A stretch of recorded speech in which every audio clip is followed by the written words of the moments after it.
A polarização é ruim? Não. Não? Porque o eleitor tá cansado do político que fala bonito e não escreve o que diz. –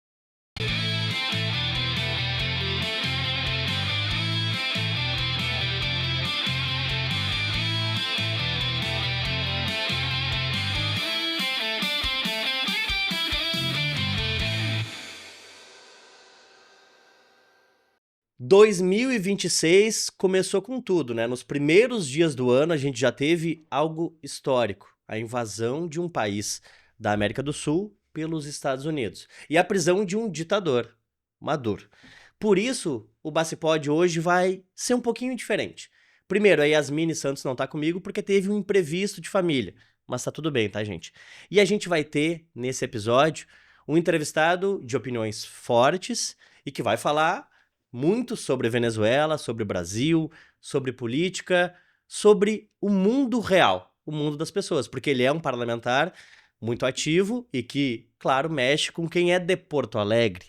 Gessé Sangalli, obrigado por estar aqui. Eu que agradeço a oportunidade. Quero começar, Gessé, antes de a gente falar da Venezuela, que é um assunto que dominou, né? Porque, claro, é muito importante.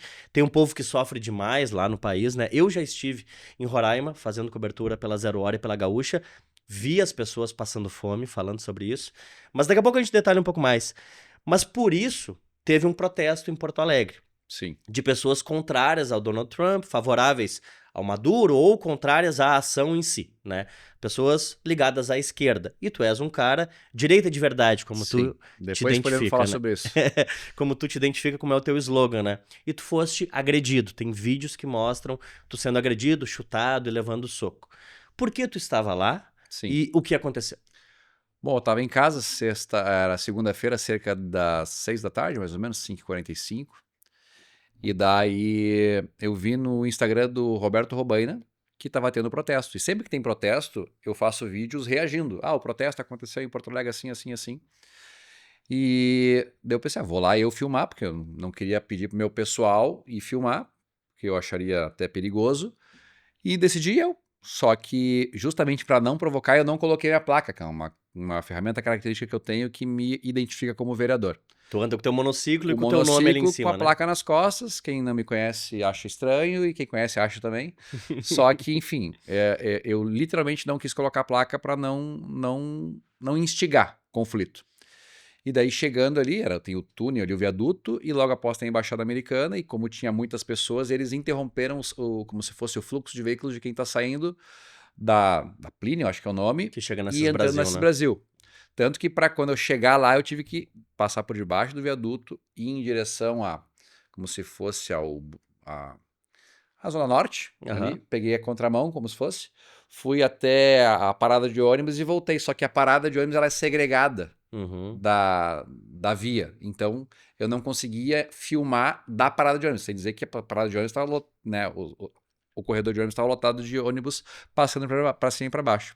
E daí eu constatei que se eu viesse pelo sentido dos carros da Farrapos em direção ao centro, no caso ao ali. triângulo, Ao né? triângulo, Eu poderia passar pela rodovia sem encostar neles, e daí eu ia fazer o que era a minha intenção, que era fazer um take para depois fazer um vídeo react.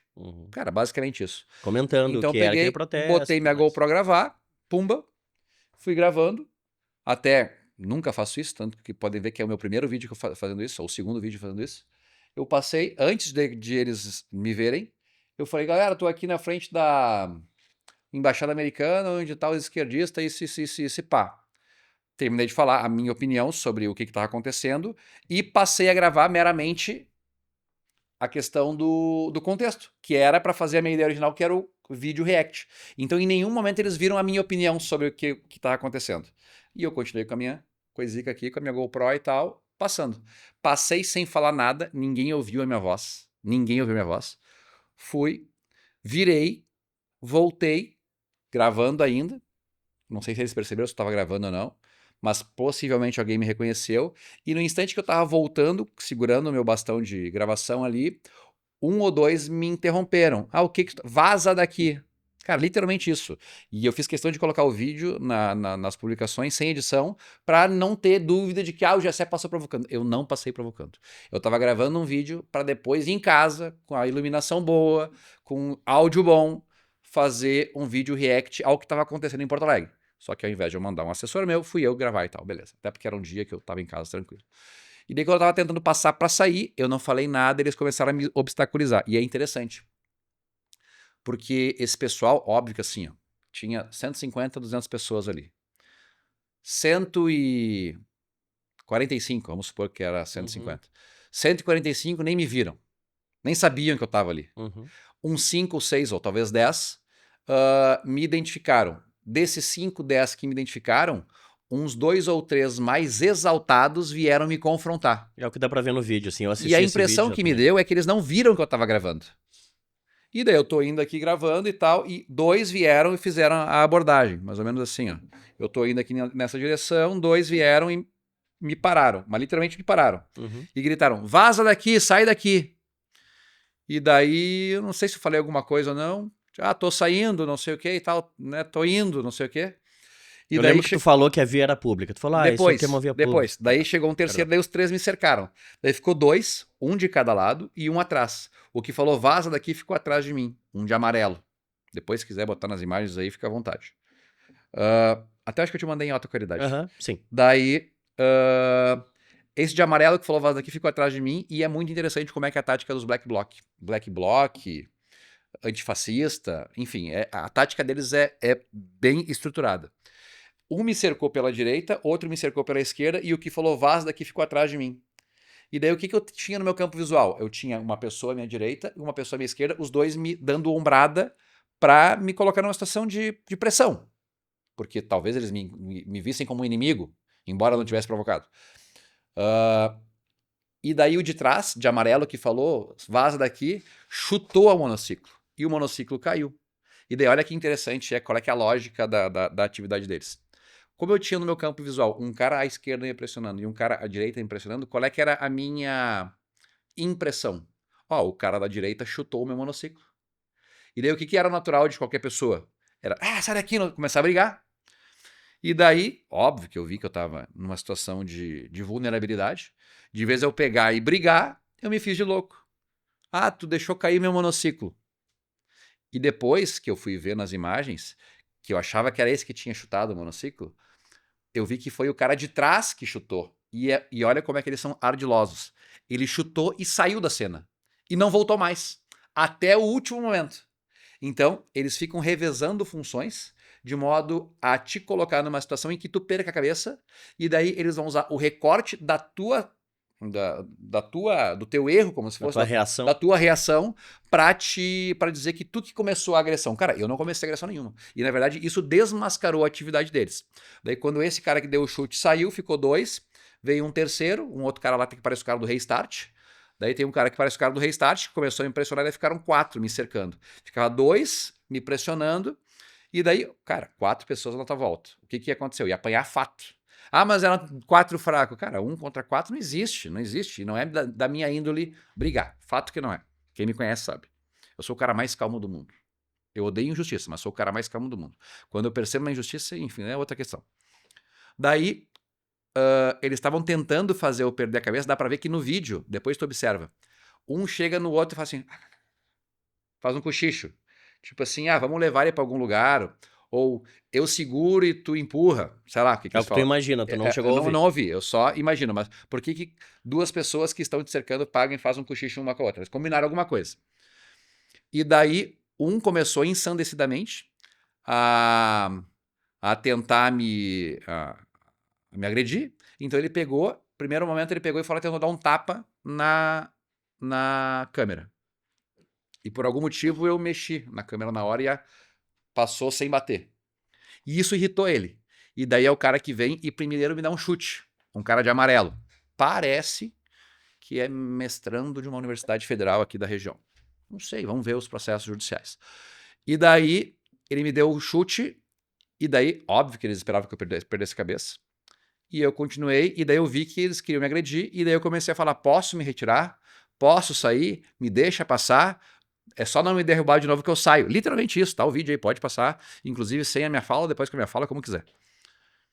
E daí eles começam sempre se revezando. Quando eu consigo fugir por um lado, vem outro por outro lado. O cara sai, quando eu consigo passar por um, vem o outro e passa à frente e volta.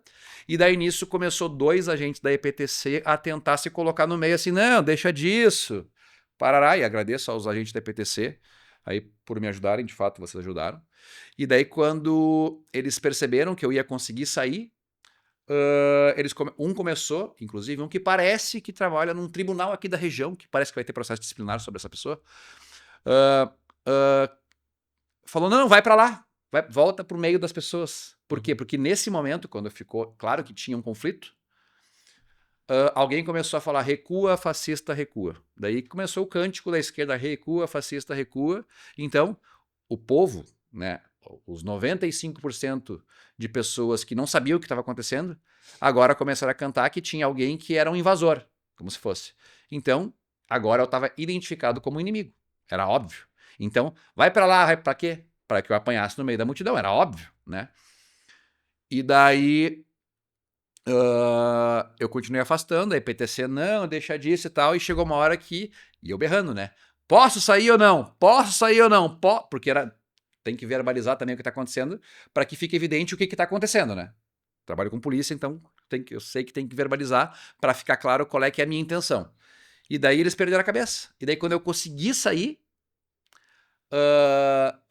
o que me deu o chute no rapa do monociclo, que tava fora da cena, voltou pra cena e começou a falar, por que tu veio aqui provocar? Me diz onde no vídeo eu provoquei. Por que tu veio aqui provocar? E daí nisso, quando eu já tava saindo da cena, o professor, vou chamar de professor, que tem uma barbinha, um óculos, veio e dar um soco no meu capacete, pela nuca. Ainda bem que eu tava de capacete, né? Porque soco na nuca é ruim, né? E isso é tática de black bloc. Né, para vocês saber, tática de black bloc é dar soco na nuca porque o cara fica desorientado, pode cair no chão, ainda bem que eu tava de capacete. E depois que eu tomei um soco na nuca pelo capacete do professor, vamos chamar de professor, uma outra pessoa, que é o carinha do Restart lá, pegou e me deu um chute na perna, e daí é onde que eu tenho até a marca aqui. Enfim, uma marquinha aqui na canela aqui, enfim. O que o senhor ficou além, claro, não, aliás, tudo isso é agressão, está filmado, né? Sim, foram 5 pessoas. Ficou com um ferimento na perna. Na perna, enfim. Tá, claro, levou não um vou soco me na vitimizar cabeça, aqui, porque né? imagina, eu sei que a esquerda, se estivesse na mesma situação, estaria coçando para mostrar. Olha aqui o que eu sofri. Cara, eu não sou assim, me desculpa. A agressão tá clara, foi mostrada ali e tal. Fiz boletim de ocorrência, fui na delegacia, fiz boletim de ocorrência, a polícia vai investigar. Não foi a polícia que identificou, porque eu falei que, acho que é A ou acho que é B. Não falei acho que é A ou acho que é B. Existem indícios de que as pessoas têm tais atribuições, então a polícia vai investigar. Como as pessoas viram o vídeo, muitas pessoas me mandaram contar. É esse aqui, esse aqui, esse aqui, esse aqui. Né? Tem pelo menos 2 que é muito provável que nós já saibamos quem são, e o resto vai vir no decorrer da investigação. Então, eu não estou falando quem foi, mas a polícia já tem indícios de quem sejam, a partir das informações que me trouxeram pelas redes sociais e eu encaminhei para a polícia. E a partir de agora, vereador, será pela polícia ou o senhor pretende fazer são algo? Três questões. Quem Algum é servidor processo, público, ou quem trabalha para alguma empresa, eu vou representar na empresa ou no serviço público. Fato, porque o processo policial ele é investigativo. Uhum. O processo administrativo com o empregador é com o empregador. Eu vou perguntar lá pro empregador da empresa privada ou pro empregador da empresa pública se é normal que os seus trabalhadores, fora da atividade laboral, estejam agredindo vereadores de capital. Eu vou perguntar, vamos ver, né? Daí vamos ver qual é que vai ser a atitude disciplinar interna de cada uma das instituições. Ou do jornalista, ou coisa nesse sentido. E tem o processo criminal, que daí vai correr pela justiça, e eu tenho muita pena dessas pessoas, porque por uma besteira, que eu não fiz nada contra vocês. Vocês agrediram um vereador de capital, e, cara, vocês podem perder o cargo público de vocês, cara. Totalmente desnecessário. Quem ficou ao lado de vocês? Não faz o mínimo sentido. Isso aqui fica até um recado para os idiotas úteis, que às vezes são utilizados como massa de manobra. Cara, quem paga o preço das decisões, das atitudes inconsequentes de vocês são vocês. O carinha lá, o político que vai surfar a onda em cima da agressão que vocês fizeram contra mim, não tem processo contra ele, mas contra ti vai ter.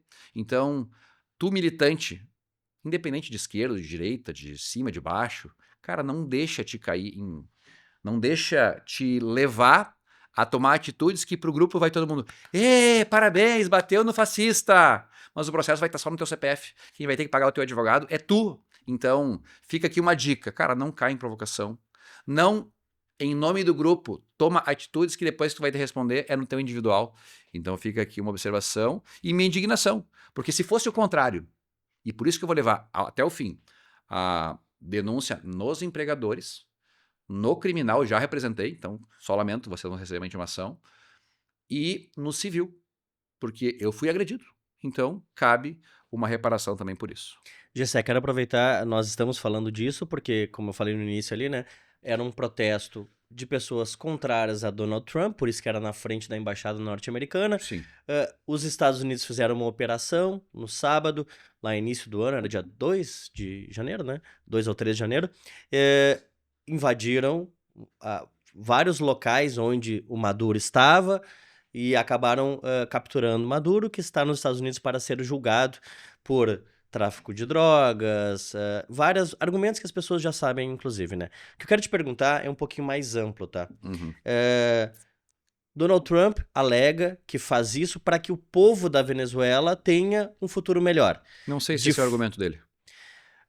Não Algo acho que que seja. já foi O argumento dito. dele é ressarcir também as empresas norte-americanas que foram expropriadas pela Claro, ditadura, né? porque exatamente quando o chavismo assumiu a Venezuela, Sim. muitas empresas que exploravam petróleo lá, que eram norte-americanas, acabaram perdendo isso.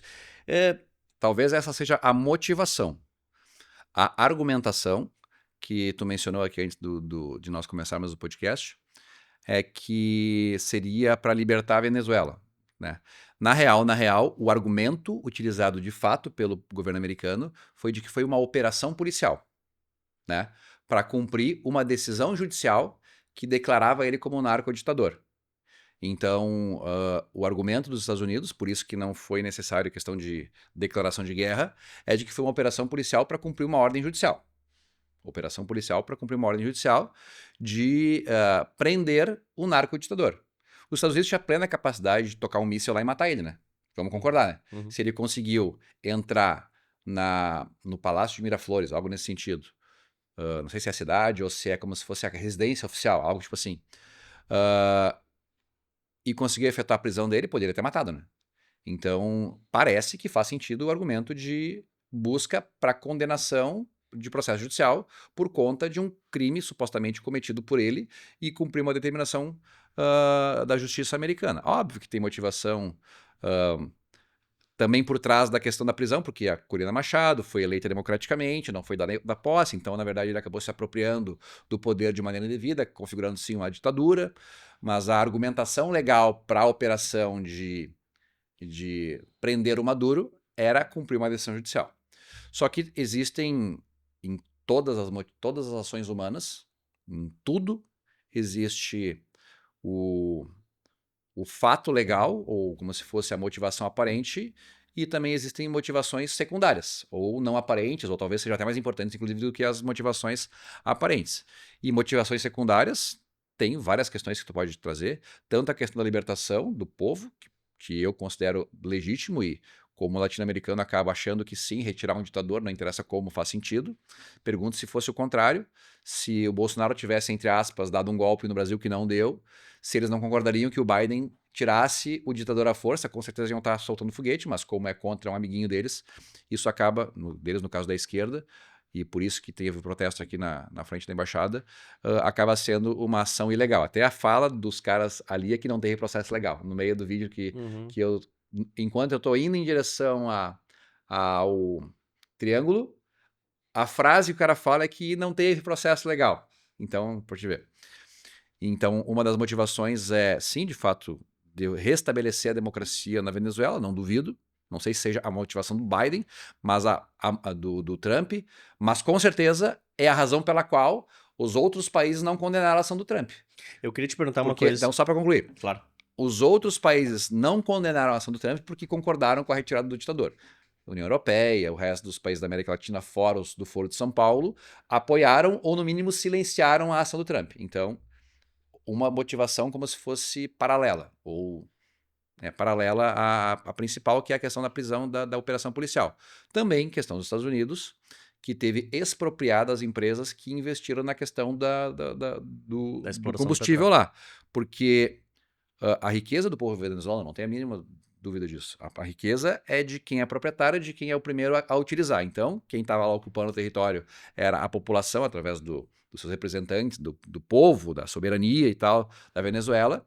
E daí, num livre acordo, aceitaram vender a exploração desses espaços, desses postos de petróleo, em troca da pagamento de impostos, provavelmente algum tipo de outorga, pela exploração, de boa.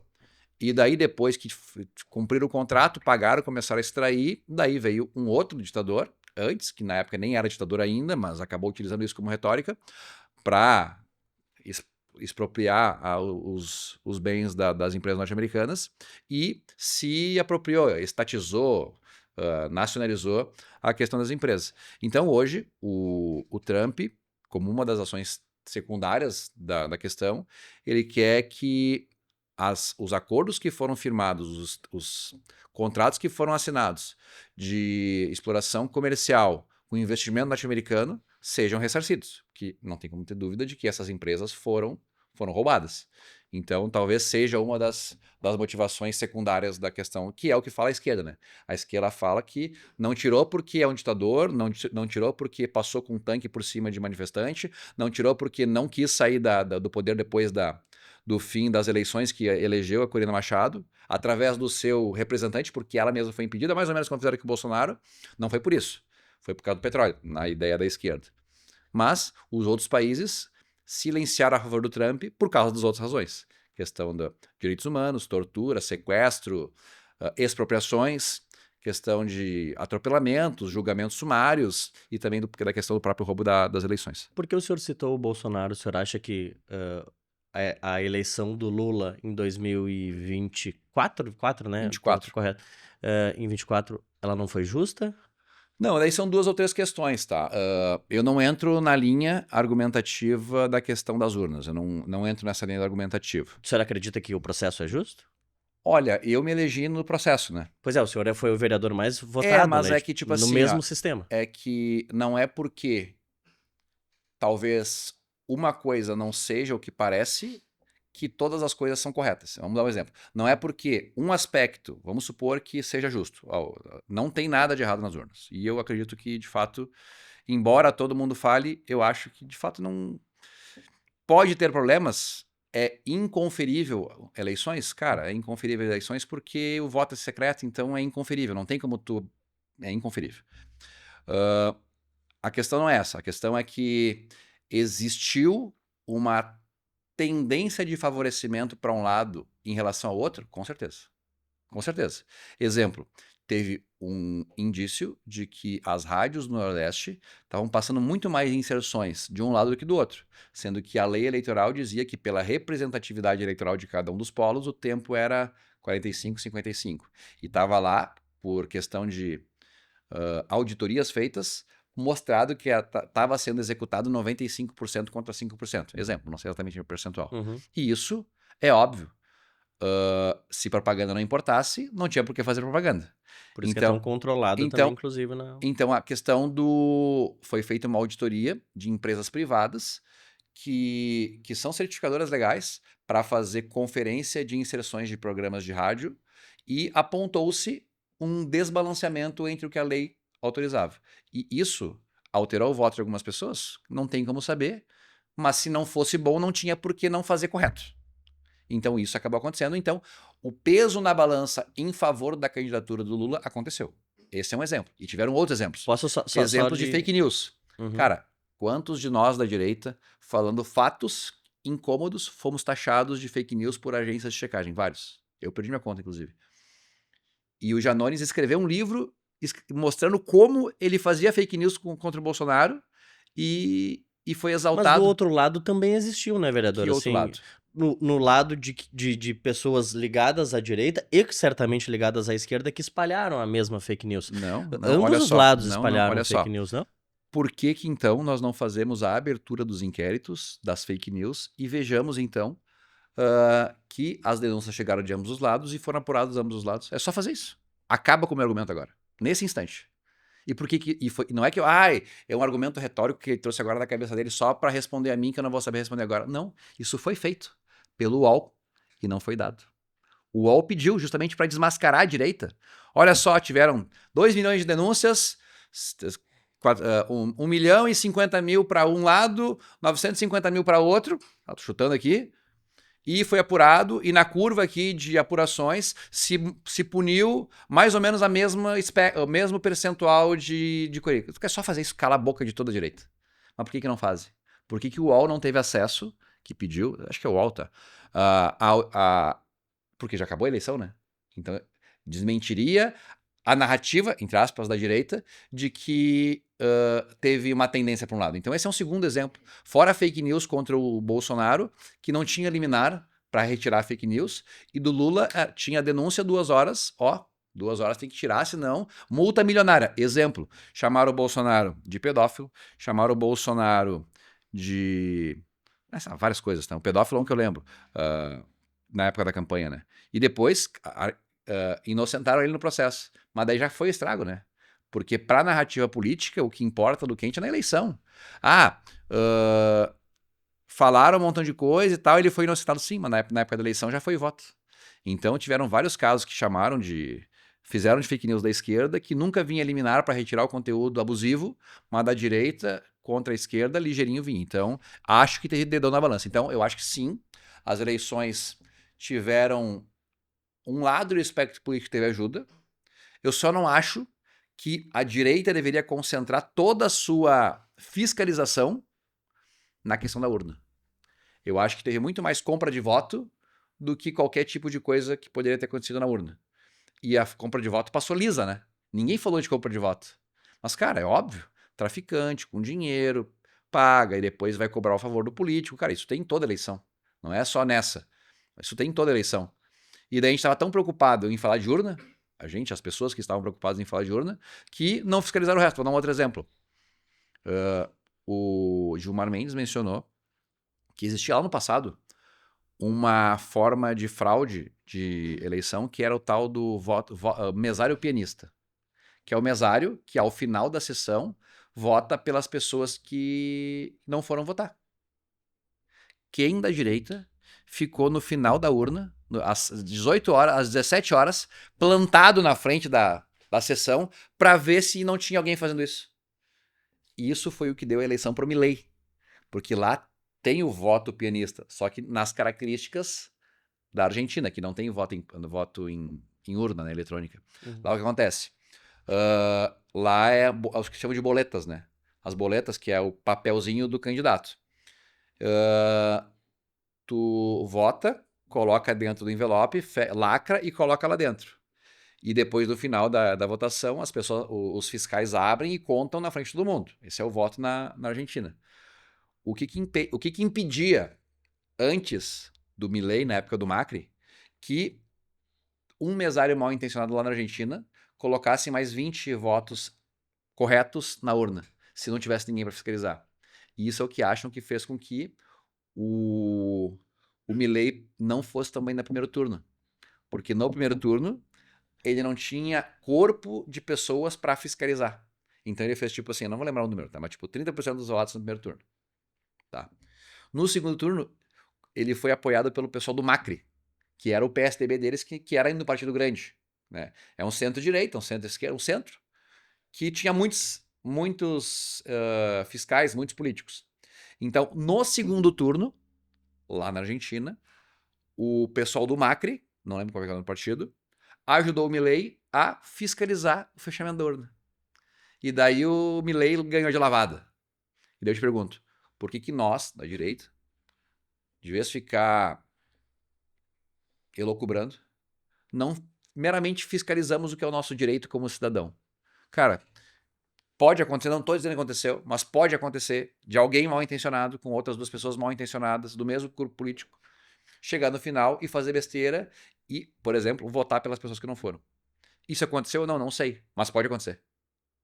Por que nós, que achamos que pode acontecer coisas contra nós, não ficamos lá plantado no final? Vou ficar aqui olhando você se fechar até sair o boletim de urna. Caberia, né? Entendo. Então, eu acho que pode ter acontecido e nós ficamos tão vidrados em falar de urna que não viu as outras que poderiam ser óbvias e que é muito mais fácil. 3 pessoas mal intencionadas e tá fora do controle. Não tem como STF, TSE saber se isso aconteceu. Porque é lá na sala do colégio, lá do Julinho, que pode acontecer. Então, como é que a gente impede que isso aconteça?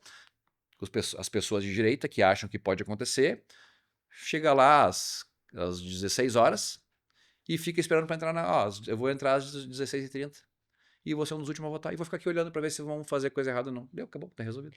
Bom, só para retomar ali da eleição, né, para trazer um outro lado, não um outro lado, mas eu trabalhei nas eleições e eu lembro, e isso foi amplamente noticiado, de agentes da Polícia Rodoviária Federal, não todos, é claro, uma parte, que impediu alguns ônibus de votarem Que é o lá caso no do Nordeste. Silvinei. Que é o caso do Silvinei. Exatamente, o caso do Silvinei. Então, também teve, nesse caso específico, algo bem documentado de uma tentativa de impedir votos que iriam, no caso, para a Cara, esquerda, não é para o bem Lula. documentado, tá? Apenas. Porque é que Mas, tá mas bem... muitos ônibus Não, foram parados. Eu lembro de não, relatos foi disso daí... no mesmo então, dia, tá. né? No domingo. É que assim, não tem como defender o Silvinei, até porque agora ele tá preso porque ele tentou fugir, então, por mais que ele tinha razão, daqui a pouco quem tenta fugir demonstra que pode ser que não tenha razão, não sei, não tô julgando o cara. Uhum. Mas a questão é assim, ó, quantas pessoas deixaram de votar pela atuação da Polícia Rodoviária Federal? Seria importante, é uma estatística, né? Claro. Tá? Quantos boletins de ocorrência existem de pessoas que disseram que não puderam votar por causa que estavam numa blitz, não apresentaram um? E transporte de eleitores é crime na legislação.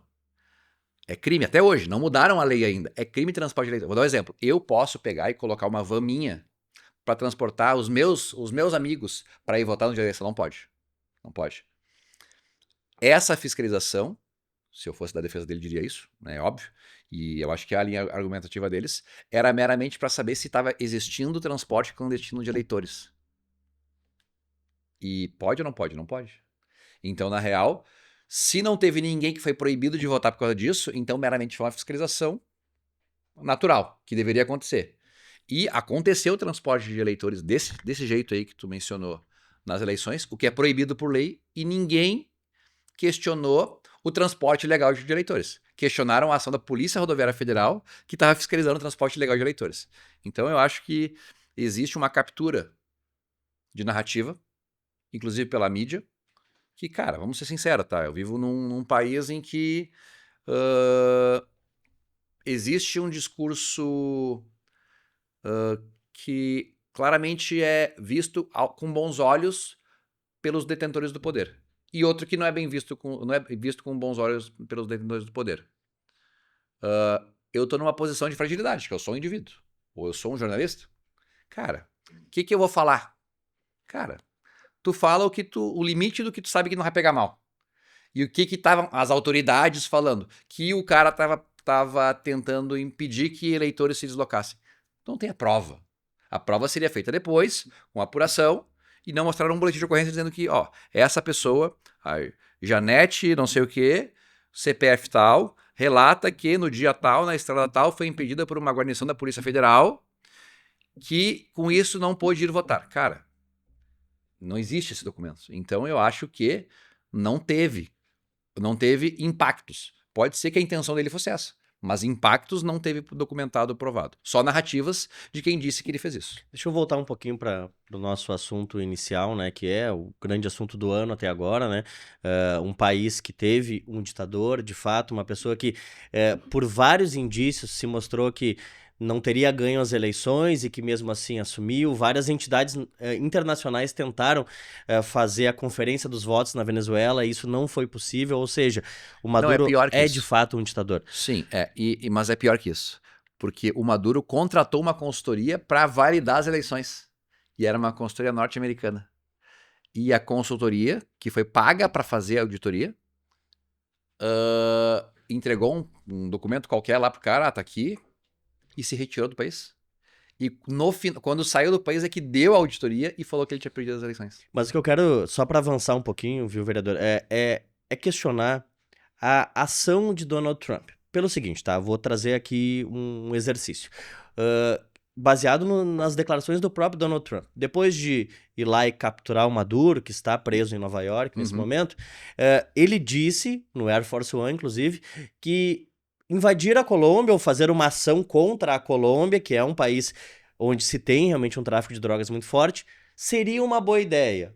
Né? Ou a frase é não seria uma má ideia. Mas ele deu Trump a entender... é meio bravateiro, mas tudo bem. Mas eu vou só listar algumas coisas pra gente tentar entender um pouquinho agora qual sobre é a a ação do Groenlândia Trump. novamente. Fala sobre a Groenlândia, que, segundo Donald Trump, tem muitos navios russos no entorno e que, por segurança, seria importante retomar a Groenlândia, que pertence à Dinamarca, que é um país da OTAN. Falou também sobre o México, que no México também algo teria que ser feito, para resumir, né? Não é perigoso um presidente de um país achar o direito de invadir? Daqui a pouco ele não pode invadir o nosso país e alguém pode morrer numa ação dessa? Eu tava vindo pra cá, eu tava escutando o professor Rock. Bota lá o último vídeo do professor Rock depois que tu ouvir aqui o podcast completo. E daí ele falou sobre direito internacional e tratados internacionais. E basicamente o que ele falou é que não existe direito internacional. Porque não existe um judiciário mundial com força para fazer a aplicação da lei no mundo todo. Porque se tu for parar para pensar, o que é soberania e o que é a legislação de um país. Basicamente, a legislação é o ordenamento de como vai ser utilizada a força policial, estatal, dentro de um território. Então essa é a lógica da soberania. Eu uso o monopólio da força, o legítimo monopólio da força, o monopólio da força legítima, é o que chamam, tá? Dentro de um ordenamento jurídico dentro de um país. Então, por que eu posso processar as pessoas que me agrediram? Porque nós estamos dentro de um guarda-chuva legal, dentro de um país que tem um ordenamento jurídico, que tem o judiciário, polícia, Ministério Público, tem advogados, tem OAB e tal, tem uma lei, tem a Constituição, leis criminais, leis civis e tal, e que, por existir esse guarda-chuva legal com capacidade de imposição através da força de um comportamento, através da lei, que se tu não cumprir tu vai preso, ou tu vai ter que pagar multa, é que daí existe uma lógica legal com capacidade de imposição. Então, existe uma legislação nacional com imposição através da força. Não existe lei impositiva entre estados. Não existe. Porque não existe um exército mundial com uma polícia mundial que, através da força, vai impor uma regra exarada por um juiz. Não existe isso. Tá? Então, entre estados, existe tratados. Qual é que é o problema dos tratados? O problema dos tratados é que eles não são coercitivos, porque tratado, basicamente, nós somos iguais, e entre nós o que vale é o falado. Só que o que foi falado, daqui a pouco eu posso descumprir. Então, até por isso que falam que entre países já existe o tal do ancapistão, que é o anarcocapitalismo. Países se relacionam muito mais por relações voluntárias do que relações coercitivas. Tá, beleza. Então, eu estou falando só uma diferença entre por que não existe uma legislação internacional real, com capacidade de autoexecução, diferente do que existe nos países. Porque nos países existem. Existem em todo o organismo inteiro que nós temos soberania sobre o nosso negócio. Tá, beleza. É perigoso, daí respondido. Entre países são tratados. Não existe um direito internacional com aplicação automática. Né? Então, são tratados. É perigoso que países usurpem ou exagerem dentro da aplicação da força? Pode acontecer. Aconteceu várias vezes. Aconteceu na Alemanha nazista, aconteceu inúmeras vezes na história, a própria Coreia do Norte, e também na China com Taiwan, porque tinha um grupo que era o monopólio legítimo da força. E daí criou uma dissidência, e daí o pessoal fugiu da China para Taiwan, tanto que Taiwan se considera a legítima China, e os novos dissidentes, que agora são a China continental, acham que eles são os novos porque eles tomaram o poder agora com nós. E daí qual é que é a obrigação entre eles, entre si? Não existe obrigação, porque cada um se autodetermina. Então hoje existe um território de cada um, que um é Taiwan, outro é China, tem a Coreia do Sul, Coreia do Norte, tem o Vietnã do Sul, Vietnã do Norte. A Rússia e a Ucrânia têm um debate por uma região, né? Sim, e daí existe lei internacional? Não existe lei internacional. Existe capacidade de autodeterminação, que às vezes a autodeterminação se dá pela subjugação do outro. E daí agora é o que mando. Exemplo, vamos supor que a Rússia tivesse conseguido terminar de invadir a Ucrânia. Agora, a Ucrânia está autodeterminada pela Rússia. Então, é perigoso? É óbvio que é perigoso. A questão é que, tipo assim, entre países, o que limita? Não é a lei. É, no máximo, a ética. E a ética da questão da intervenção dos Estados Unidos na Venezuela, ela se deu de maneira limitada. Pode ser que esse entendimento do Trump comece a se expandir e comece a ficar evidente de que ele passou do ponto? Pode ser. Que é o caso do que a gente viu na história, por exemplo, na Alemanha, ou enfim, em outros países. Nem sei muito o que falar sobre isso, porque não vou saber historicamente casos de que tenha acontecido. Mas, por exemplo, o Japão também era imperialista e começou a ocupar e invadir e fazer atrocidades contra, por exemplo, a China no passado. Né? Tanto que, quando os Estados Unidos foi lá, tirou o ditador, que na verdade era um rei, né? Enfim, jogou as bombas atômicas. Era justo que os Estados Unidos jogassem a bomba atômica no Japão para impedir que continuasse o massacre contra a população chinesa? Vai ter pessoas que vão dizer que era injusto. Vai ter pessoas que não, era a única forma de impedir um massacre ainda maior. Então, o que aconteceu hoje no caso, voltando para o caso da Venezuela?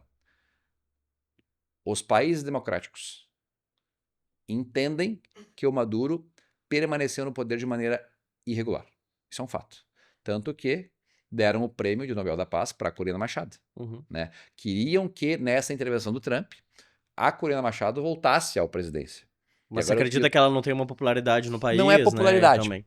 Daí essa é uma questão interessante. Não é popularidade. Popularidade ela tem. Tanto que ela elegeu um poste. Ela elegeu o Haddad dela. Sim. Né? A questão é que quantos anos existe o chavismo? 20, 30 anos. Os cargos da administração pública são de ocupação de chavistas. Então, o judiciário está cooptado pelo chavismo, as forças armadas estão cooptadas pelo chavismo, os servidores públicos estão cooptados pelo chavismo. Se eu pegar e simplesmente colocar no topo da hierarquia a presidente, o povo quer essa mulher, pumba, ela vai ter a ajuda da hierarquia dentro do estamento estatal ou não? Provavelmente não. Que foi o que aconteceu com aquele outro presidente também que foi empossado de maneira internacional, não lembro o nome dele agora, o Rucha, não lembro o nome dele, que era o outro que foi mesma coisa. Os Estados Unidos, o Maduro, ou o Chávez, acho que é o Maduro, perdeu a eleição, pelo menos a alegação de fraude na eleição, não foi tão provado quanto essa. O cara foi pro exílio, foi morar na Espanha, um negócio tipo assim. Na Espanha, os deputados federais e senadores que estavam exilados deram posse para ele. Ele era o presidente no papel, no mundo democrático, mas quem mandava no país era o Maduro. Né? E daí os Estados Unidos viu que essa abordagem não servia. Adianta eu colocar a Corina Machado no papel e continuar mandando lá o 2, o 3, o 5, o 20 do Maduro? Não dá. Então ele mudou a abordagem. Não estou dizendo que é certo, que é errado, sei lá, não conheço de política venezuelana para saber o que vai funcionar. Mas a questão é que os Estados Unidos, no caso do Maduro, prendeu ele, vai fazer... Eu acho que... Por que eles prenderam o Maduro? Poderiam ter matado. Poderiam ter matado o presidente, a vice, estava resolvida, entre aspas, essa questão, se fosse meramente para trocar de regime. Eu acho que prenderam, fizeram questão de prender, porque imagino que vão, num processo judicial, esperar uma delação premiada e daí ver quais são as ramificações do envolvimento dele e tal. Daqui a pouco ele pode ser até refém, porque não é incomum, em regimes ditatoriais, a figura carismática ser alguém que não manda. Pode acontecer. Isso já aconteceu outras vezes na história. Porque a elite econômica, ou no caso narcoditadora, narcoterrorista da Venezuela, poderia estar usando ele meramente como um fantoche. Daqui a pouco ele era refém do sistema e, obviamente, como ele era o presidente, ele tem informações de quem supostamente poderia estar mandando em todo o sistema. Então, a captura dele poderia servir como, inclusive, ferramenta para a ação judicial e capturar e, de fato, desmantelar essa questão. Deixa eu lhe fazer uma pergunta um pouco mais prática do que teórica. O que o senhor falou, claro, assim, de na teoria e também na prática não existir um direito internacional neste sentido, né? De um país não haver uma lei que proteja Sim, um de alta país do execução, né? outro, exatamente. Existem Mas, mas, acordos e tratados, mas né? o que eu queria lhe perguntar é especificamente na prática sobre o Trump, Sim, né? Não que todo mundo ligado à direita seja trumpista, né? Seja a favor do Trump. sim. O senhor é do PL, um partido claramente de direita, o senhor mesmo, né, usa o slogan direita de verdade, pois o senhor defende aqueles 10 princípios que são os princípios do PL, né, os principais, o da família, Sim. do conservadorismo, o da lado conservador na economia, né, ser Sim, sim, liberal na sim. economia, bom, enfim, mas boa parte das pessoas do PL, apoiadores de Bolsonaro e a família Bolsonaro é muito ligada ao Trump. Na prática, o senhor tem confiança de que o Trump não possa cometer exageros, por exemplo, Qualquer invadindo o pessoa, nosso país qualquer ou pessoa, algum outro país? Porque a Venezuela está do ladinho do Brasil, né? sim, Agora tem esse risco na Colômbia, que também faz fronteira. não vai acontecer na Colômbia. Sim, qualquer pessoa pode cometer erros. Fato. O Trump em si. Também, inclusive. ah, ele é muito bravateiro, né? Isso a gente vai ter que concordar. Eu só não entendo porque a indignação contra o Trump não é espelhada na mesma intensidade contra o Putin. Na verdade, em intensidade maior contra o Putin. Porque o Putin, de fato, invadiu um outro país que também tem autodeterminação, tinha uma legislação própria, que não estava agredindo. Ele usou toda uma retórica de que porque a OTAN, não sei o que e tal, e agora a OTAN está muito mais perto, porque países próximos ali, Polônia, outros países ao redor, que não estavam conseguindo, não tinham interesse em entrar para a OTAN, agora pediram para entrar na OTAN porque viram que tem uma ameaça iminente ali, real, Isso porque, né, possível. só para contextualizar, o argumento do Putin para invadir a Ucrânia era isso, que a A Ucrânia OTAN estava entraria para a avançando. OTAN e aí seria uma arma, né, próxima, vizinha à Então, qual é Rússia. que é a lógica do Trump? A lógica do Trump é América para americanos, Estados Unidos primeiro, América para americanos, e ele quer que os países ao redor dos Estados Unidos não é que sejam alinhados com ele, porque se fosse para ser alinhados, ele tentaria simplesmente retirar toda a cúpula do chavismo. Ele quer que os países da América Latina sejam alinhados com o presidente, não interessa o que tu fala no teu país, o que me interessa, no caso dos Estados Unidos, é que vocês não façam negócio com a China e com a Rússia e vocês façam negócio comigo. Porque ele não quer o alinhamento do pessoal aqui na América Latina e talvez pelo jeito com a Groenlândia ali, pelo menos, com Rússia e China. Eu acho que essa é a lógica por trás dele. Então, por isso que parece que ele deu um pedal no Bolsonaro.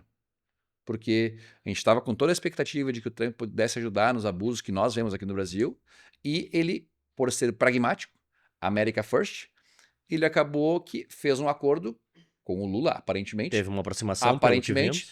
De que, tipo assim, beleza, para de negociar aí com a China e com a Rússia, começa a negociar comigo que eu tiro as tarifas e tiro os negócios. E daí, pelo jeito, o Lula falou, pode ser, não sei, aqui é caso de imaginação, de leitura de contexto, e tu viu que a China aumentou as taxas de importação de carne brasileira? Por quê? Retaliação ao fato de o Lula estar em negociação. Então o Lula pode fazer retóricas anti-americanas, porque é um absurdo, que Maduro, não sei o quê, mas na prática ele se beneficiou de um acordo feito com os Estados Unidos e foi retaliado pela China por esse acordo que ele fez com os Estados Unidos. E hoje, tu pode ver, ele critica as ações, mas não teve ele ações efetivas contra, fora notinhas de repúdio, os Estados Unidos. Então, a impressão que me dá é que o Trump ele está fazendo uma gestão pragmática. Eu preferiria uma gestão ideológica. Eu acho que o mundo é melhor com essas ideias. Então, vamos vamos dar forças para políticos com essas ideias para que a nossa ideia prospere. E, pelo jeito, o Trump não é assim. Ele usa o ideológico para capturar o poder, para chegar no poder, e daí tem uma frase boa, e executa a política no modo transacional. A palavra é transacional. O que eu ganho mais como país, como CEO dessa grande nação, que é os Estados Unidos, o que o meu país ganha mais negociando agora com esses caras que estão aí. Então, eu ganho mais tirando Maduro, fazendo acordo com a vice-presidente para que ela pare de se aliar à China e Rússia e agora coloque o estamento estatal da Venezuela para não atingir as minhas empresas americanas que estão lá e que vão ser ressarcidas a partir de agora. Eu faço um acordo com o Joesley Batista, com o... Não lembro o nome do outro cara lá, um outro... Os da JBS. É o Joesley Batista, mas tem mais um outro que era um outro banqueiro. Uhum. Acho que é Dantas, algo Dantas assim, que foi quem fez a fala com o Trump. E com o governo brasileiro para retirar as tarifas em troca terras raras, tipo, em terra rara tem tudo que é lugar, tá? Em troca de eles reduzir o contato econômico com a China e com a Rússia.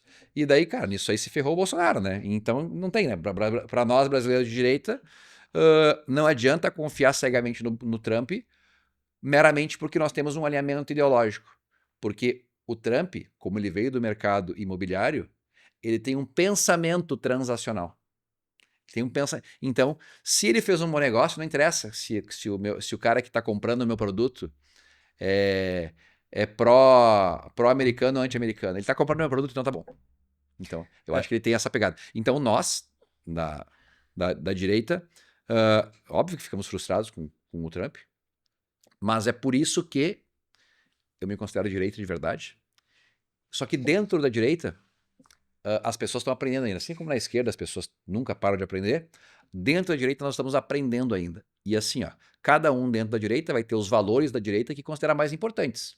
Uns vão ser mais conservador, outros mais religioso, outros mais questão de liberdade econômica, outros mais de liberdade para a questão armamentista, outro mais Estado forte, mas de imposição da lei, segurança pública, por exemplo. Então existem vários tons de direita. Assim como tem 50 tons de esquerda, tem 50 tons de vermelho. Eu não sei qual é, que é a cor da direita, se é amarelo, se é verde ou se é azul. Eu uso azul. Mas 50 tons de verde e amarelo vão ter pessoas que vão ser mais de um campo, mais puxando para algum aspecto do que para outro. Exemplo, existem partidos, e eu não estou julgando aqui, mas exemplo, o Republicanos, ele é um partido de direita que tem como, dentro da direita, daquilo que a direita valoriza, ele tem uma pegada mais religiosa conservadora.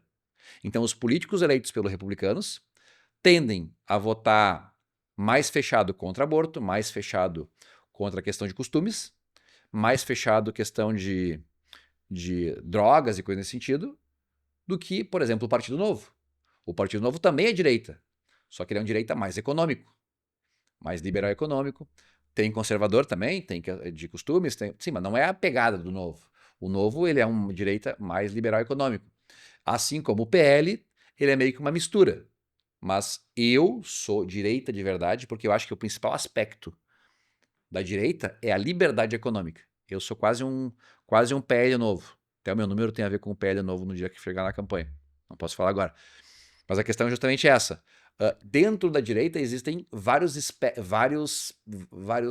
dogmas e várias questões que cada grupo político vai levar mais em consideração. E eu acho que a liberdade econômica é a mais importante de todas. E eu considero que eu sou direita de verdade pela questão da liberdade econômica, porque eu sou xiita de direita e liberdade econômica. Então, contra imposto, contra intervenção estatal, contra a burocracia, contra a criação de cargo, contra aumento de salário político. Por quê? E por que eu acho que a liberdade econômica é o principal aspecto da direita? Porque uma pessoa livre economicamente, ela tem a capacidade de se libertar de todas as outras formas que ela quiser. Religiosa, questão de comportamento. Vamos dar um exemplo, tá? Dizem que os trans são prejudicados no mercado de trabalho. Não sei se não é a questão aqui. Se uma pessoa trans que é prejudicada pelo mercado de trabalho por questão de preconceito consegue prosperar pelo próprio esforço, ela está livre para ser o que ela quiser. Se ela é punida pelo jeito que ela é, ter menos liberdade econômica obriga ela a se moldar a uma sociedade que não a compreende. Agora, se ela tem capacidade de prosperar pela própria energia, numa sociedade de liberdade, de trocas voluntárias, de mercado, ela pode ser quem ela quiser. Então, isso é questão de comportamento e também todas as outras questões. Religiosa. Se, vamos supor, não é o caso do Brasil, mas vamos dar um exemplo de Irã. Irã é xiita religioso. Xiita é um exemplo, né? Que é só uma expressão. É um extremista religioso. Vamos supor que naquela sociedade tenha alguém que seja cristão. se ele tem liberdade econômica e consegue prosperar economicamente, ele consegue, com certa facilidade, trocar de local, fazer mobilidade social, mobilidade territorial para um local menos prejudicial, ou mesmo sair do país. Se ele não tem liberdade econômica, ele fica preso ao contexto que o cerca. Então, na minha opinião, o direito de verdade, mais importante é a liberdade econômica. Então, isso explica um pouco de por que eu acho que o Trump não é tão direita assim. Porque ele não é um cara que pensa nas trocas voluntárias, ele pensa nos Estados Unidos primeiro. Então ele coloca a tarifa contra os outros como forma de pressão. E isso parece bom, um nacional desenvolvimentismo, parece bom, porque agora vão comprar americano, mas o americano, quem está sendo punido não é o país que está vendendo para ele, quem está sendo punido é a população dele, que agora para comprar a carne brasileira vai pagar mais caro. Exatamente, o café que dispararia. Porque Trump não sei o que e tal, tu é a favor do Trump contra o Brasil porque tarifas. Não, cara, eu sou contra, eu acho que ele errou. Tanto ele errou que ele voltou atrás. Porque começou a aumentar a inflação nos Estados Unidos e isso puniu o Brasil 2 vezes. Ninguém se deu conta disso ainda. E o senhor acha que esse erro partiu da família Bolsonaro? Porque Não, teve... Não teve a influência do Eduardo Bolsonaro? Não teve, porque assim, ó, é óbvio que não, tá? Por quê?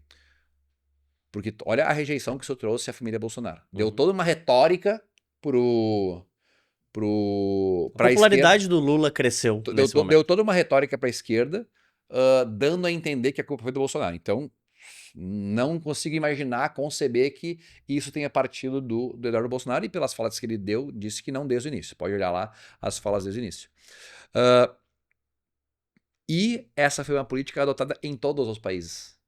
Então, se era para ser um ponto fora da curva, tinha que ser um ponto fora da curva só no Brasil, né? Então, a única diferença que de fato ele fez foi, dentre as cartas de justificativa para todos os países, na do Brasil, ele colocou: eu acho que vocês estão tratando mal o meu amigo Bolsonaro. Mas foi só isso. Tipo assim, gestos, foi um gesto, mas ações foi igual a todos os outros. Vereador, deixa eu mudar um pouquinho, assim, a gente já tá chegando quase em 1 hora de programa. O nome do nosso programa, nosso podcast é Bacipote, né? Porque a gente fala de viradas de vida. Viradas, momentos, assim, poder mudar.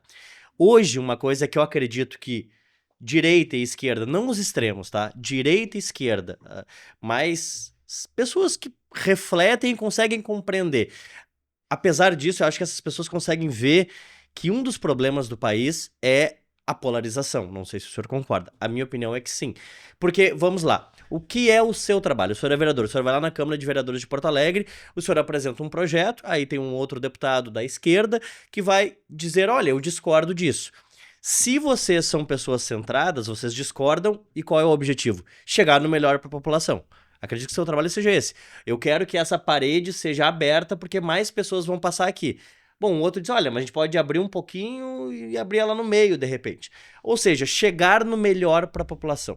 E para isso o debate é indispensável. Mas hoje se vê muitos debates que não acontecem. Na verdade, é eu defendendo o meu e eu defendendo o meu. E as pessoas não chegam no melhor para a população. Sim. Quando que a gente vai ter um país em que não é Lula e Bolsonaro?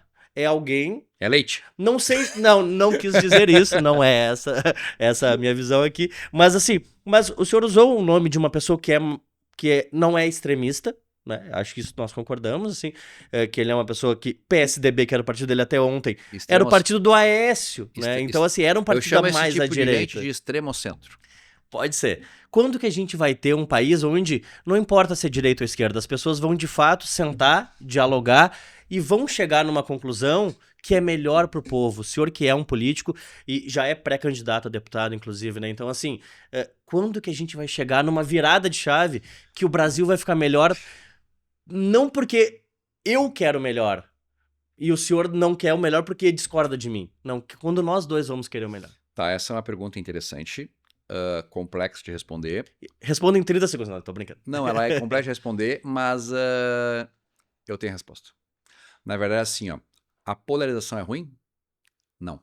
Não? Por quê? Porque o eleitor tá cansado do político que fala bonito e não escreve o que diz. E esse é o problema do centro político. Não tô falando que um político de centro seja alguém que não cumpre o que acorda. Mas por não se posicionar, ele fica em aberto.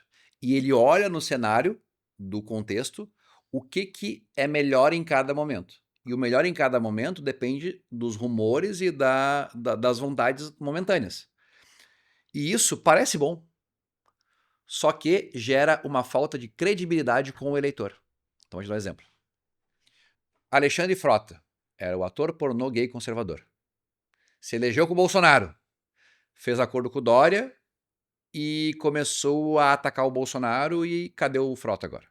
Né? Então, olha do ponto de vista de um eleitor de direita. Pô, eu olhei um cara que me parecia ok, falava as coisas que eu concordava, e daí quando ele teve a oportunidade de defender aquilo que eu acreditava que era o que ele ia defender, porque ele falava as coisas que eu concordava, ele foi lá e votou coisas com a esquerda, não com a direita. Então esse cara me enganou. Eu agora não quero mais ser enganado. Eu quero votar no cara que fala e faz. E quem é o cara que tá, entre aspas, mais comprometido a fazer aquilo que fala? O extremista, entre aspas. O cara mais posicionado, alinhado ideologicamente, é o que tem mais incentivos para manter aquilo que disse que faria. Enquanto o menos posicionado ideologicamente é o que tem menos incentivos para manter aquilo que a pessoa, pelo menos, achou que ela faria. Então, exemplo. Por que vereadores de esquerda levaram por muito tempo o voto ideológico? PT, PCdoB, PSOL. Porque há muito tempo eles se posicionam contra a direita. É muito claro o posicionamento deles. E para o eleitor isso é uma segurança. Cara, eu sei que esse cara vai votar contra os fascistas, vai votar contra o mercado imperialista, vai votar contra o capitalismo, vai votar contra... Para o eleitor de esquerda, por mais que ele não concorde com tudo da extrema esquerda, ele olha, cara, eu tô aqui, eu sou um centro-esquerda. Eu olho aqui, tem um Brizola, exemplo, que não é mais um bom exemplo porque ele já faleceu, mas enfim, vou dar um exemplo do Brizola. E era um porque, outro porque não tem... momento também, né? mas vamos dar um exemplo, é que eu não quero citar pessoas de agora, tá? Uhum. Mas vamos botar, tem um PDT, sem ofender ninguém do PDT, tem um PDT, que é esquerda, ninguém duvida que o PDT é esquerda, mas, de vez em quando, vota com o governo, porque ele é um meio do caminho, vota com o Melo, exemplo. Então, para o eleitor de esquerda, por mais que ele seja PDT, que é um centro-esquerda razoável, ele pensa assim, bah, cara, mas é que teve aquele imposto que votaram que eu não achei legal. Ah, mas eu sei que o cara lá do PCdoB não vai votar isso, porque ele nunca vai fazer acordo com o Melo. Ou o cara do PSOL não vai fazer isso, porque esse é esquerda de verdade. Ou o cara do PT, se não for governo, esse não vota. Então, para o eleitor centro-esquerda, ele prefere votar num cara extrema-esquerda porque a chance dele se decepcionar menos é maior. E é impossível E agora ter o contrário. O cara de direita, a mesma coisa com o sinal trocado. Cara, eu gosto do PSDB. Gosto do PSDB porque é um bom partido que não sei o quê. Mas, quando precisa aumentar imposto, eles votam. Então, eu sou a favor, eu sou direita da liberdade econômica. Então, eu acho que esse não é o meu caminho.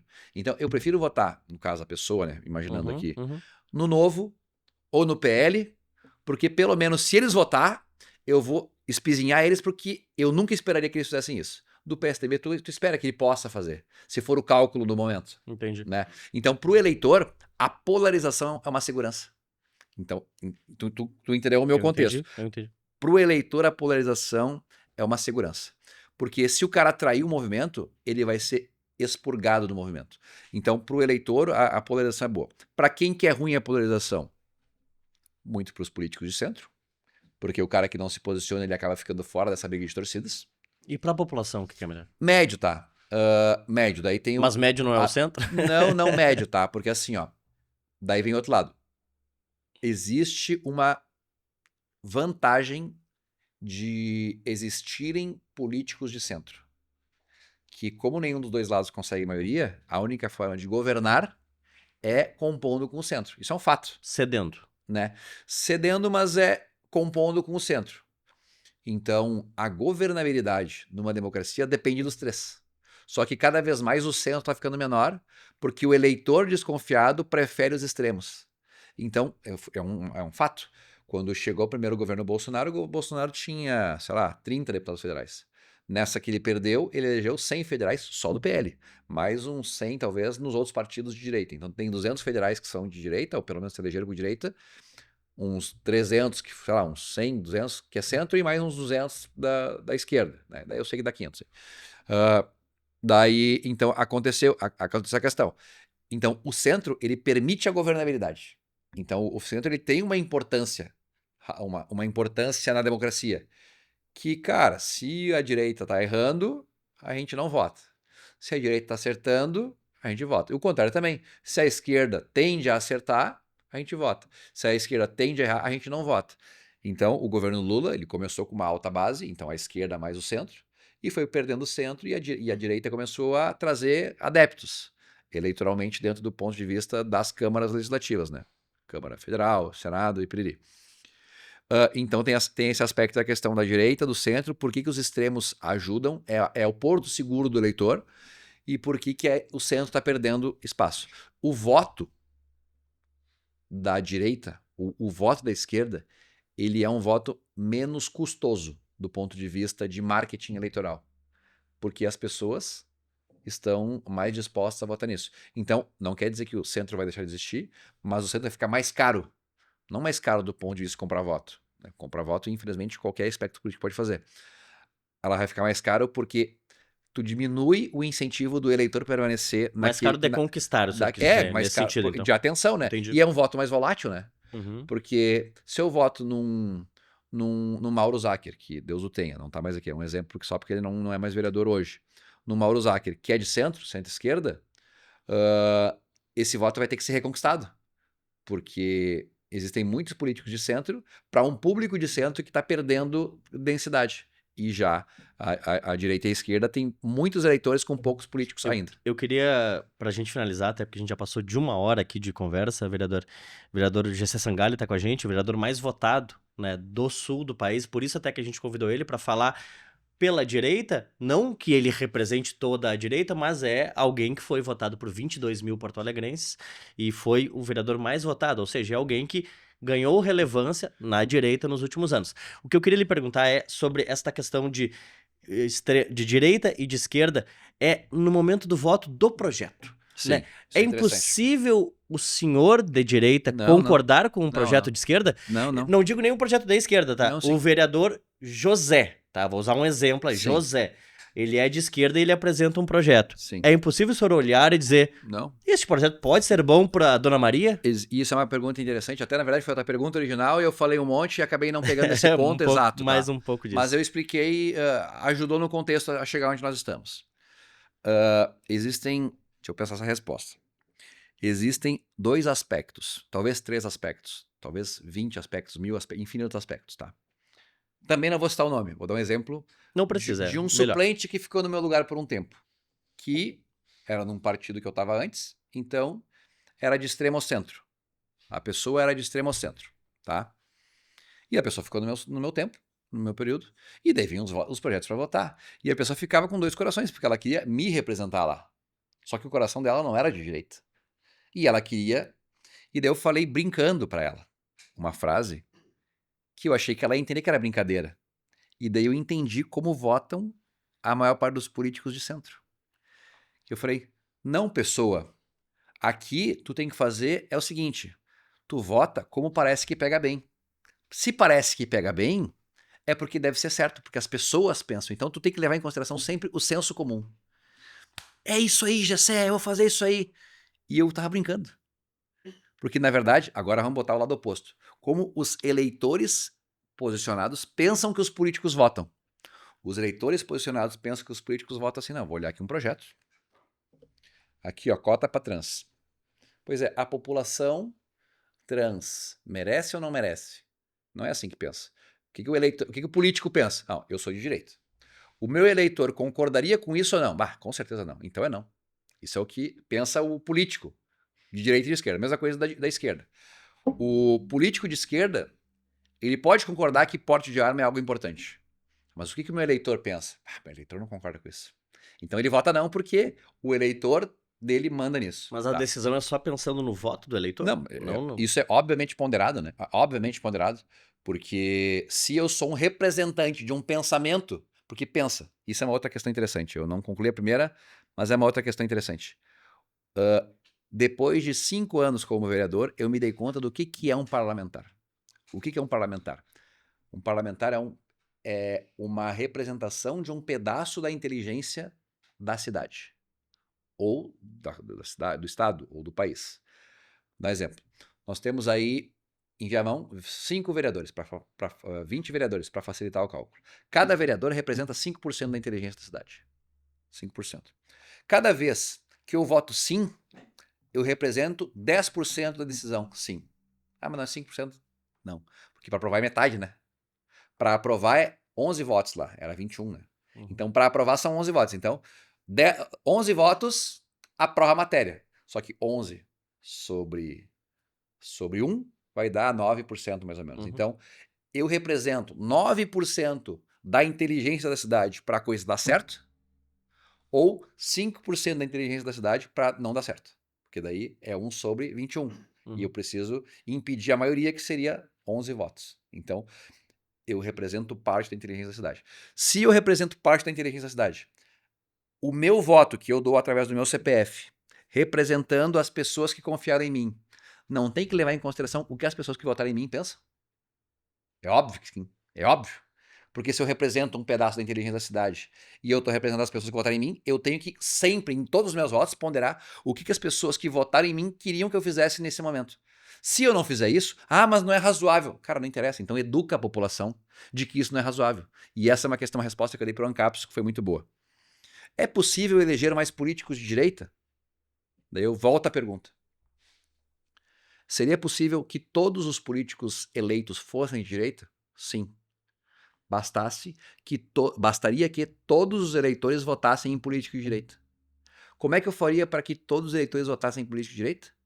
Educando a população de que a direita representa as melhores ideias. Então, todos os eleitores escolheriam políticos que concordariam com a ideia da direita, então eu elegeria somente pessoas de direita. Então, agora, dentro dessa polarização, por que existem políticos de esquerda e existem políticos de direita e existem políticos de centro? Porque existem todas as pessoas na sociedade.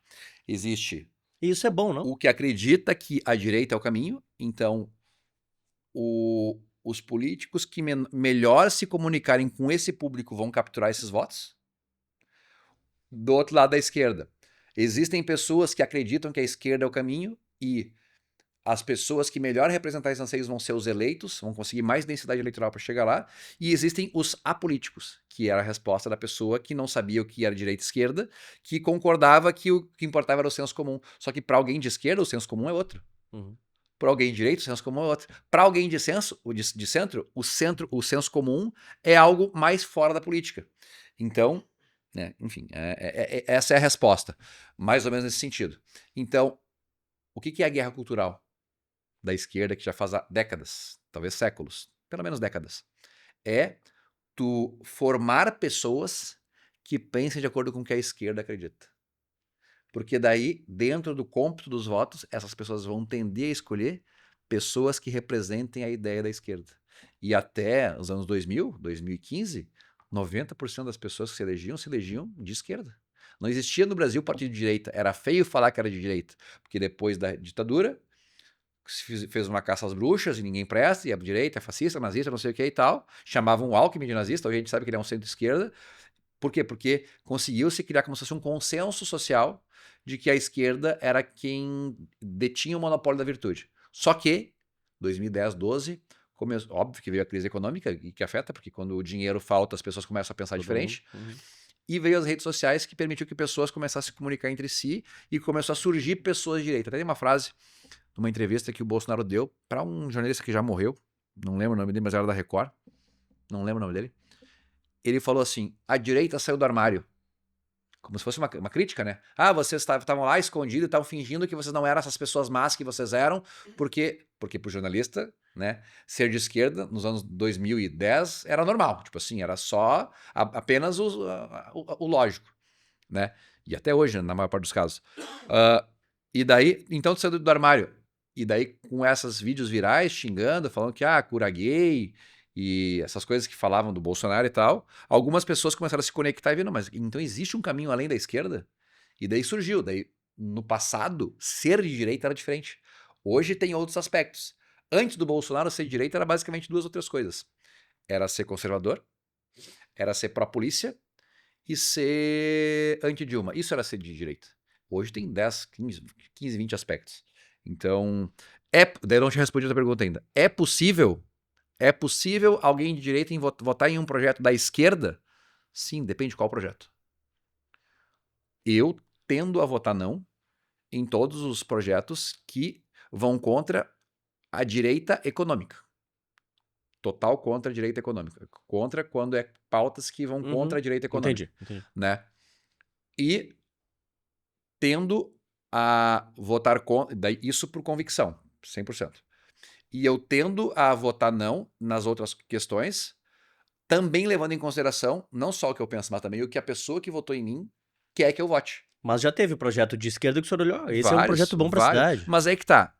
Daí o projeto é de esquerda ou o projeto não é de esquerda? Ou o político é de esquerda. Mas aí que tá. O projeto pode ser mais... O projeto é de esquerda, vou dar um exemplo meu, tá? Todo mundo acha que a esquerda se preocupa com o meio ambiente. Todo mundo acha isso. Tipo assim, 10 políticos se preocupam com o meio ambiente. Vão citar 9 ou 10 de esquerda. Marina Silva, não sei o Gomes, 10, vamos achar 10. Quantos de direita? Nenhum. Porque a direita quer botar fogo no mato. Mentira, mas é um argumento. Quem fez a emenda no plano diretor que cria o maior corredor verde urbano do Brasil, em Porto Alegre, no dilúvio? Eu. E certamente políticos de esquerda ali apoiaram. Por quê? Porque o projeto não é de direita. Entendi. Mas todos nós concordamos que é algo que a cidade precisa. Então, eu quero ver o cara de esquerda que vai votar contra. Eu quero ver. E não vai. Porque é óbvio. Ele vai ficar assim, puta merda. Por que eu não tive essa ideia? Né? Então, o político de direita não propõe apenas projetos de direita. Ele propõe projetos que tendem a ter ou um alinhamento ideológico, ou uma neutralidade, né? Ou o contrário, um alinhamento ideológico ou uma neutralidade. É óbvio que alguém de esquerda não vai propor um projeto de direita. E alguém de direita não vai propor um projeto de esquerda. Mas o projeto, então, o projeto tende a ser neutro de esquerda ou de direita. Se o projeto ele sinaliza para o público da direita, a esquerda vai votar contra. Se o projeto sinaliza para o público da esquerda, a direita vai votar contra. Mas tem projetos do mais extremista esquerdista que, cara, deixa eu te perguntar, quem vai ser o esquerdista que vai ter coragem de votar contra? Não, no GECEL eu não voto. Não existe, né? Então, esse é um aspecto. E daí então, respondi a tua pergunta, mas não respondi completo. Tem uma outra questão interessante também. Como as pessoas acham que os políticos votam? Ele vota, as pessoas acham que os políticos votam do jeito que elas acham que elas votariam se elas estivessem na política. E como é que elas acham que elas votariam se elas estivessem na política? 100% ideológico. Então eu vou ser um extremista do meu ponto político. Eu vou votar 100% daquilo que é o correto pro meu ponto de vista político e 100% contra o que é errado do meu ponto de vista político. Tá? E eu fui assim por durante uns 6 anos. Tu pode olhar, especialmente nos projetos mais antigos, mas agora menos, mas também eu votava contra qualquer projeto que não fosse 100% alinhado. Então, por exemplo, eu sou liberal econômico. O meu direita, de verdade, ele é mais pela economia. Então, zero coisas que aumentam a burocracia, eu votava a favor. Zero coisas que aumentava impostos, eu votava a favor. E daí vamos dar um exemplo. Cria o programa de acolhimento de ovos de cesta de Páscoa. Tô inventando uma coisa aqui para não me dispor, né? Não, isso é burocracia. Isso é uma coisa que não presta. É só meramente para o vereador dizer que fez algo legal. Não voto contra. Votei contra. E meu eleitor, imaginário da minha cabeça, vai concordar comigo, porque eu votei contra uma burocracia totalmente necessária. E um trilhão de exemplos. Daí qualquer aspecto, cria o programa não sei o que de não sei o que. Não porque burocracia. Porque se aumentar a máquina estatal, vai aumentar a necessidade de aumentar a arrecadação, logo vai aumentar o custo do Estado e vão querer aumentar imposto, então eu sou contra porque um vai implicar no outro no longo prazo. Contra total. 100% ideológico. Daí o vereador, por que tu vota contra mim? Não, eu não votei contra ti, eu votei contra o projeto. Não, mas tu sempre vota contra meus projetos. Não vota. Agora, quando tu precisar de mim, tu vai ver, eu não vou votar. E daí o político ideológico, ele é julgado pela ideologia, mas ele interage com políticos não ideológicos. Ele não consegue governar, não consegue emplacar nada. Cara, tu não aprova. Então é por isso todo acordo é necessário. Sempre é necessário. Algum tipo de acordo. Tem que conversar. Então, tipo assim, Então, qual é que é a minha lógica hoje? Tá? Conteúdo programático. Cria a cartilha de direitos humanos. No passado, ia ser não, porque é mais um gasto estatal, vai ter que mais ter servidor, mas não sei o que, vai ser mais custo, isso e aquilo. É trouxa. Se o cara quiser, ele bota no Google, ele vai ter. Exemplo. É um custo que no longo prazo, o programa, daqui a pouco vai ter o fiscal da cartilha, e daqui a pouco vai ter o fiscal da implementação da cartilha, daí vai ter o fiscal da aplicação da lei, aumentou em serviço público, vai aumentar o custo do Estado, vai aumentar imposto. Eu sou contra. Isso era o GCE no passado. Porque o meu eleitor ideológico pensava isso. Mas mesmo o meu eleitor ideológico, ele é talvez 5% dos caras que votam em mim. 95% nem entendia por que eu era tão chita. Porque, cara, é só um papel, cara. Uhum. Então, eu passei a me concentrar no econômico, como ideológico, e falar, cara, é um custo irrisório, vale a pena eu me indispor com um colega impedindo de aprovar projetos com muito mais liberdade econômica, porque eu votei contra uma coisa trouxa dele? Não vale a pena. Então é um cálculo, entre aspas, econômico, de relacionamental. Uma experiência Então, maior assim, sua. cara, é pauta. Que eu não falo assim, fala, mas não falo. Eu penso, mas não falo, né? É uma pauta boba. Eu não falo isso, mas enfim. É pauta boba. Não muda nada. É só para eu manifestar virtude pro meu eleitor imaginário. Cara, não tem por que eu votar contra. Então eu voto a favor, porque. E daí eu votei o teu projeto, hein? Não esquece. Vereador Gessé Sangalli, a gente já está 1h20 aqui conversando, o senhor tem um compromisso daqui a pouco em Porto Alegre, o senhor que está aqui em Gravataí, quero lhe agradecer demais e lhe fazer um desafio de 1 minuto, tá? Sim. De responder em 1 minuto, porque o senhor tem que sair, né? Em 1 minuto, qual é a coisa mais difícil de ser político? É lidar com as críticas. Porque ninguém acorda de manhã pensando em fazer algo ruim. Nem a Dilma, nem o Lula, nem o Aécio, nem o Leite, nem ninguém. Porém, todas as decisões que tu toma acabam impactando mais ou menos de maneira visceral nas pessoas. E daí a pessoa que foi prejudicada, porque ela tá num teclado ali, num celular, não tá te vendo, ela descarrega as frustrações dela em ti. E tu tomou aquela decisão e tu tem um baita, tu vai saber exatamente o mesmo exemplo, um exemplo que é o caso da Ipiranga Terramão. Uhum. Porque pra mim, na minha cabeça, aquilo era a solução de todos os viamonenses. E daí, como tinha os eco-chita, que tinham que sinalizar pro seu público, que tinham que se posicionar contra, porque senão era alguém de direita, fascista, que tava fazendo e não pode, porque meio ambiente, vinham e me criticavam. E ali, cara, é algo pesadíssimo. Tu lidar, porque todo mundo, mesmo o mais esquerdista, mal intencionado, mesmo o cara que bateu em mim, na cabeça dele, ele é doente, né? Mas na cabeça dele, ele tava fazendo justiça. Então, agora, olha a avalanche de crítica que eles estão recebendo. Então, daqui a pouco, dá até uma dissonância cognitiva na cabeça do cara. Como assim? Eu só fiz o certo. E tem milhares de pessoas, o vídeo já deu muitas milhões de visualizações. Tem milhares de pessoas me xingando, eles não compreendem. Sim, e daí, esse é o dia a dia do político. Todos os dias tu sai de casa pensando em fazer as melhores decisões em nome das pessoas para defender o interesse delas, e sempre, em todas as decisões, existe um efeito rebote de pessoas que não compreendem a tua posição e tu é criticado. Então isso é ruim. E daí tem uma frase: política é uma montanha russa de emoções. Tu acerta, tu faz 2, 3, 4, 5 hits de coisas que, exemplos meus, aprovei 2, 3 leis legais e fiz um monumento e não sei o que, e daqui a pouco vem um processo contra mim por um vídeo que eu fiz criticando alguém. Cara, eu tô no paraíso quando vê... Puta, será que eu vou ser condenado? Será que eu vou perder dinheiro? Será que eu não vou ficar inelegível, que não sei o que e tal? Daí passa o processo. Ufa! E daqui a pouco acontece algo muito bom e daqui a pouco uma montanha russa. Então, política, tu tem que ter uma inteligência emocional muito grande. Porque tu tem que saber lidar com as críticas e com os picos de emoção. Então, é algo desafiador, mas é bastante interessante.